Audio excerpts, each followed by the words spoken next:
Hey everybody, how's it going? And welcome back to Copper Jacket TV. So I just want to make a quick video. I'm in my truck right now, but I'm also in the state of California. I moved out of here about 3.5 years ago. I haven't really been back since. So I wanted to talk to you guys about the things that I had to do in order to get ready just to come to California and the changes that I had to make, because I realized that when I was getting my truck ready just to drive here, across that invisible imaginary border, I had to basically make my truck California compliant because of the way that I had it set up. And it's strange because once you leave California and you actually make it to a state that's more free than California, even if it's just a little bit more free, you don't necessarily forget about California, but you get used to living without all of those rules and regulations and restrictions and stuff. And so it becomes more normal for you to have those freedoms. And then once you realize that you are going to go back, even just to visit for a couple days, it becomes more difficult, because when you're born and raised in California and you don't really know any different, for those people who are, anywhere from, let's say, 20 to 30, things have always been bad. I'm 46 years old, so there was a time period where registration wasn't a thing and, stuff like that. But for the most part, I grew up with these rules and regulations. And when you go back, you realize how much you have to give up, how much you have to surrender, how much you have to change just to be there.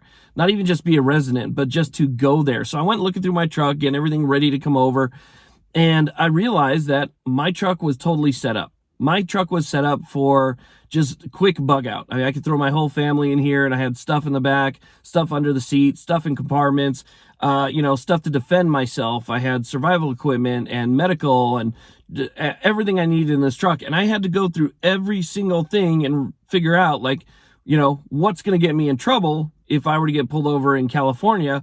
And unfortunately, it was a lot of it.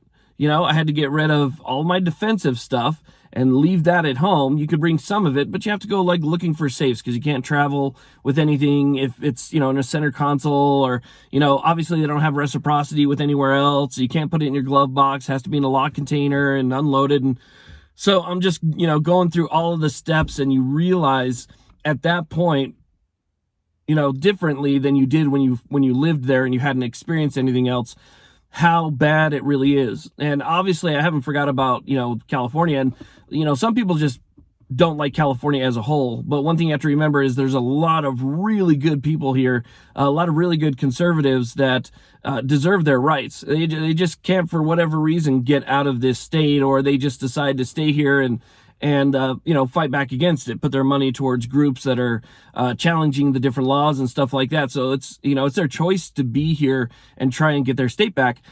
Regardless, those people deserve their rights. And once you've left and you realize how nice those freedoms are and you have to come back, it feels even worse, because 10 seconds before you cross that border into California, you have most of your rights, a vast majority of your rights. And then all of a sudden you cross and it says, "Welcome to California." And you realize that those rights now no longer exist. They're supposed to be rights, but they're treated like a privilege. And, the California government just decides one day they're just going to take them away. And that's what they do. And then they delay litigation as long as possible. And they keep lawsuits going through the court system. And, it goes from the Ninth Circuit to the Supreme Court, then back down to the Ninth Circuit. Now they got it back down to the district level. I mean, California does everything they can, even if they know they're going to lose, to hang on to as many of these laws for as long as possible. They don't care whether or not they're constitutional. They don't care whether or not it infringes on anything. They just have their point of view, and they're going to impose it on the citizens of a state, and that's just all there is to it, I guess. So it's a strange thing. It's a strange thing to come back. I know, there are a lot of libs that leave California, and they definitely change and ruin other states. But there's also a lot of good conservatives that leave California for more conservative states because it's more in line with their views and their beliefs, kind of like myself, right? And we leave things behind. You leave things behind when you leave a state: family, friends, things that you've established through your whole life. And it's difficult. So when we come back to visit, it's a fully different experience than living there. Living there is one thing. It's probably all you've ever known, unless you moved from another state to California, or you're in the military, you get transferred to California and you have to go through it. But otherwise, I'll tell you right now, it's difficult. And I think that we really need to increase the amount of challenges going forward to all of these California rules and restrictions and try and help California become more free.